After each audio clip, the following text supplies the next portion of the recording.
السلام عليكم، ازيكم يا حبايبي؟ عاملين ايه؟ معانا فيديو النهارده. ليلى عبد اللطيف تكشف اكثر الابراج حظا في 2024. بحسب توقعات الفلكيه، ليلى عبد اللطيف سيعيش برج الحوت اياما مليئه بالسعاده والفرح خلال هذا العام، وتتوقع له ان يكون عاما مميزا جدا، حيث سيحظون بفترات مليئه بالبهجه والسرور. من المتوقع ان يعيش مواليد هذا البرج لحظات من الرضا الشخصي والعلاقات العاطفيه القوية، مع احتمالات كبيرة لتعزيز الروابط مع مواليد برج الدلو، مما يفتح أمامهم أبوابا جديدة للسعادة والانسجام في حياتهم. إنما عن برج القوس، رغم بداية العام ببعض التحديات، إلا أن مواليد هذا البرج سيشهدون نموا ماليا وازدهارا في حياتهم المهنية، كما ستتاح لهم الفرصة لتقوية العلاقات الزوجية وتحسين الروابط العاطفية. لبرج الجدي، يتوقع أن يشهد عام 2024 استقرارا ماليا وعاطفيا لمواليد برج الجدي، مع تعزيز الفهم المتبادل والدعم بين الشريكين، مما يسهم في تحقيق استقرار أكبر في الحياة الزوجية.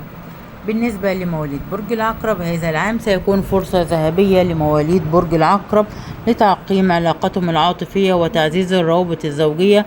من المتوقع أن يمروا بفترة من التفاهم والانسجام مع الشريك، مما يحسن من جودة حياتهم الزوجية. بالنسبة لبرج العذراء، رغم التحديات التي قد تواجههم على صعيد الحياة العاطفية، فإن عام 2024 سيتيح لمواليد برج العذراء فرصة لإعادة تقييم علاقتهم والعمل على تحسينها بما يتناسب مع احتياجاتهم العاطفية.